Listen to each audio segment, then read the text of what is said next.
Hey everybody, did you know you can go to colinmullen.com in order to get art and art prints? That's why I set up the website, colinmullen.com. So hey everybody, normally I do my end of year wrap up video of the next year because, all the paintings are done. And so this year I was planning on, finishing the year off with the last of my triptychs that I was doing, which I'll talk about more of the triptych stuff in a minute. But then I realized, I can't actually rate how the last day of this year goes until I've completed it. And I usually consider the day over once I've gone to sleep and, woke up the next day.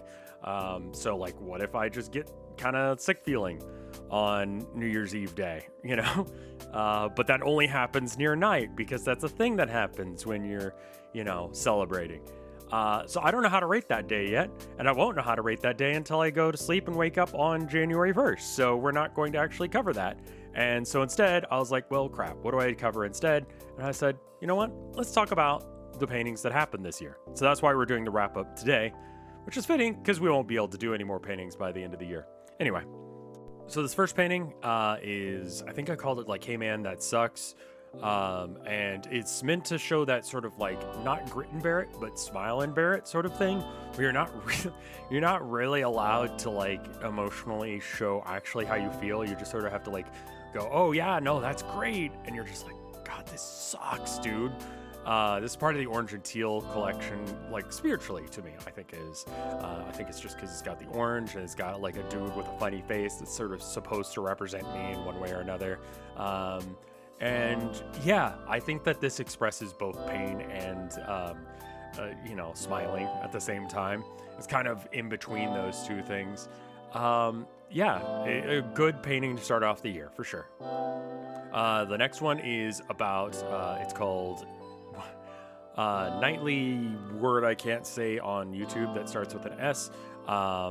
Like I said, some of these are, kind of heavy. And this one was just sort of about like that vibe of like, I just don't want to deal with, this right now. And I realized that, hey, I could just like go to sleep. And that's sort of like that. Except for, it's not permanent. And so I can wake up the next day. And sometimes I just need that. I need to be able to just like turn off for a moment. And, sometimes I need sleep medication for that. And sometimes I just, deal with it. But that's what this one's about. The next one, sort of again, based on emotions and, as one does, I actually talked about what this one was about during the painting, like for this video that I did on it specifically. And so I won't go into as much detail, but it was generally about, that vibe of like, oh yeah, like I do have all these people watching me, following me, subscribing to my videos, etc., but like there's one guy who's not, and hyper focusing on like what I don't have rather than what I do. And that's like not fair or good to my community, like my community supports the hell out of me, and I really, really appreciate y'all for that. And so it's like, about that. You can listen to more about what that is in that specific video if you want to. This next one, absolute banger. And I think it's probably the best one I did all year. I wanted to show like a atypical demon. And to do that, what I ended up doing was I took something that is in Dark Souls where they have, demons that have had their halo broken and that leaves them with horns. And that's kind of what I was trying to attempt to do with this guy is, have a broken halo that represents his, unholiness, rather than, his holiness. Turned out amazing. I love the way the fabric looks in this. I love the way the background looks. I really need to press that style more, and I think I will. I think that's going to be maybe the next painting that I do. Obviously, I need to finish off the triptych, but anyway. After that, we have me yet again, for some reason, trying to do Cubism, as if that's a thing that not only I could sell, but would like the end product of. And I don't know why I keep doing this. I think I just really like the really thick lines that I can do with this style. And I think I just need to implement thick style or thick lines into future paintings, and I think I'm going to try and experiment doing that, plus some of the more painterly expressionist kind of stuff that I did in the one with the demon that I was just talking about. I think I could be very happy with that, but I combined, a guitar and a skull just to see, hey, can I make this work? And I think the answer is no, but, if you want it, it's going to be on sale, and you could buy it before that sale if you'd like. Then we've got the first of the triptychs. I talked about it in this video, so I'm not going to go huge into it, but I am going to talk about it here more than in the next one. Generally speaking, it's sort of like a grayscale, except for it goes black to teal to white. Black being a very not good day, and white being an awesome day, and teal being just like an average okay day. And ideally, I think that I would want every single one of these canvases to have that middle color more so than anything else. Just because, most days aren't incredible. Most days aren't awful. They're just days. And obviously I would like more of them to be happy than not. But, it is what it is. So that's what this one's about. But the next one actually ends up being this angel. And man, the foreshortening on his arm bugs me to no end. And I think it's because I spent so much time trying to fix his face that I never got around to really fixing his arm to a level that I'm super happy with. There's just something kind of wrong about the way his arm looks. Based on the reference, that's right, but it looks wrong. And I think if I were to do this again, I would just shift him slightly to the right, and then it would look better. After that, we've got a bird that I did for one of my folks. I don't remember which one. I tend to give them bird pictures just because, I don't know, birds are nice. They like watching birds. They like having, they have a bird feeder, and they like looking at the birds outside their windows. So we've got this one, and then immediately afterwards, we've got this cardinal. The little finch, or whatever that guy is way better than the cardinal. I think the cardinal might be the worst painting I've done this year. And every time I go over to my folks' place and I see it, I'm like, man, I wish I could fix that. But, it is what it is. After that, we have the first of the ones that I recorded of the little robot guy. I tried one prior to that, just seeing whether or not paint would stick to the canvas or not. And it looks like it does. So, I just did that. And that was huge technology improvement stuff, that the paint will just stick to this wood. I don't have to prime it like I did in the two birds that we were just talking about. I can just put paint directly onto wood and it will stick there reasonably well enough, assuming that you don't try and actively scrape it off or what have you, and you put a little bit of effort into making sure that it's okay. The little robot dude is very representative of me, obviously. That's why he's doing a little art thing, and he's doing his best, making a little art. It's cute. I like him. Then I realized that there was an art contest in town at a local toy store, and I was like, I should be in that. I should do that. And so, I painted a bunch of stuff and then totally forgot to submit them to the art contest because I'm an idiot. So I ended up just giving these to a family member, and she is super ecstatic about them. And I think her favorite is the white ones here, because they just look like little ghosts, she said. And I think that's great. So since I was on a kick about the wood panel paintings, I was like, okay, I want to implement the wood itself into the piece. How can I have the little fella, the little robot guy, and have the wood be there and represent something? And so it's just in the snow, in the trees. And that way I don't have to paint all the trees, but you do get to see some trees. There's some level of interest because there's snow and how the snow is compacting on the trees and which side it compacts on based on how the wind was blowing, and him doing his little Chopper-esque hiding behind a tree thing. I guess Chopper hides the other way, but you know what I mean. And I think it turned out great. I love this painting. I love this series. I love these little wood blocks. And yeah, I think that this guy turned out great. And then we have yet another one of the triptychs. Obviously, the last one I can't do, as I explained. But this one turned out much better, and I like this.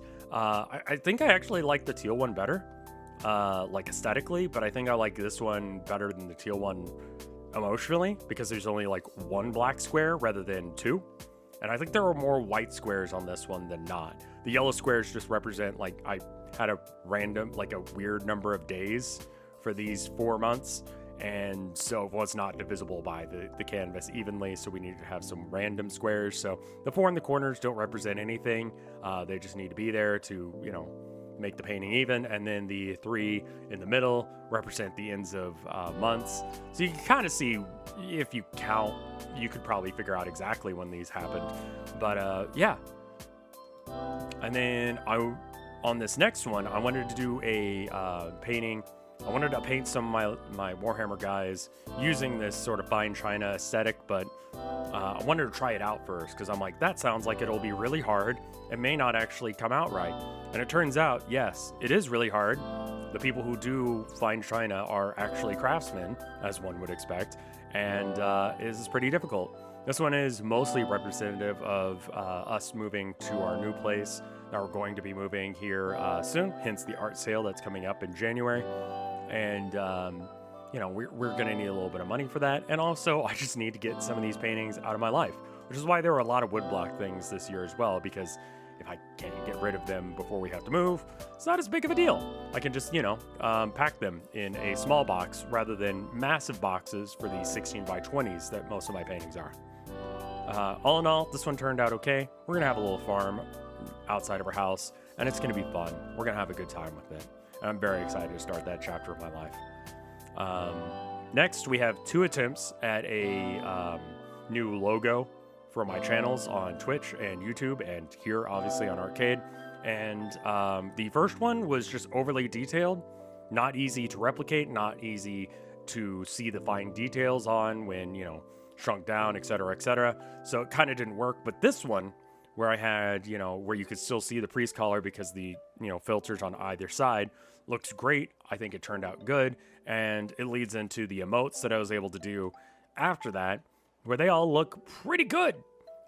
It's a little fella, like it's a guy that like people could actually do art of, which I think is great and I think is super important. This next one is another one where it's, more about my emotion than a practical thing like getting emotes ready or whatever. And this one, I was just kind of having a bad day. I was trying to sleep, trying to just like wind down for the day, to have my little nightly not being around.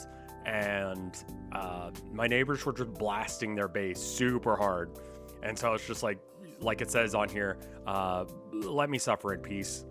Just literally just shut up. I can't sleep. I can't relax. I'm already having a bad time and you're making it worse. Please shut up.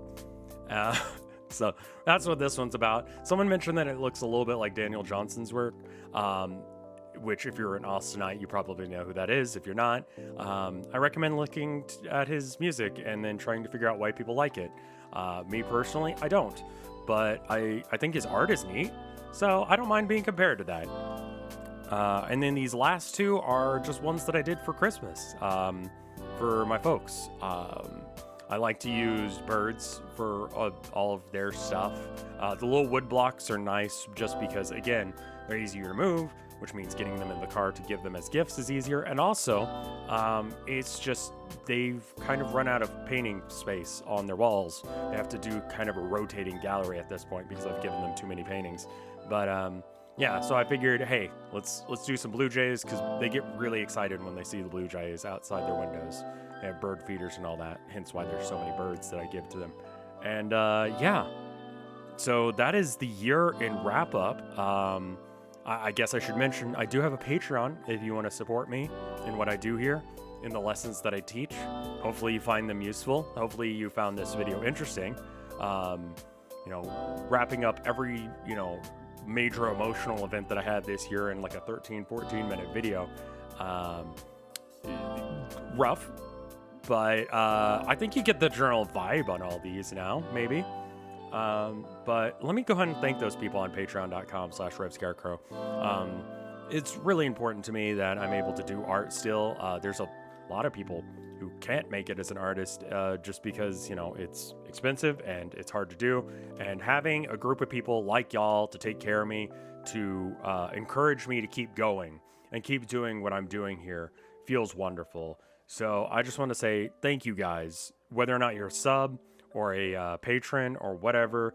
You just spent the time to actually listen to me and all that, and that means a lot. There's a lot of stuff going on in the world, but you know, we're doing this. So thank you guys for watching, and let me thank those people on Patreon.com at the $5 tier or more, starting with my mom and dad. I love you. Thank you. Thank you, Wapfu. Thank you, Toph Houndor. Thank you, Skella Corgi. Thank you, Reverend Joe. Thank you, Retrograde. Thank you, Mortis. Thank you, Kayla Hollinger. Thank you, Gala. Thank you, Gabriel Bennett. Thank you, Freak Wannabe. Thank you, Egg. Thank you, Dragon. Thank you, Cloudburst Sapphire. Thank you, Chiptune Glitch. Thank you, Bunglepaws. Thank you, Bep. Thank you, BD648. Thank you, Amber. And thank you, Ats! That one definitely peaked the mic. Ooh, boy, that is not a good wave pattern on there. Anyway, we're going to be talking about some more stuff in the future here, and I'm going to try and do more streams next year of me doing art, either on canvas or digitally. If you're interested in that, twitch.tv/RevScarecrow, and if you're not interested in that, then thank you for spending your time with me just now. Either way, I hope you have a great day. I hope you have a good rest of your year. There's not that many hours left of it at this point if you're listening to this when it came out. And otherwise, I hope you have a great one. Okay.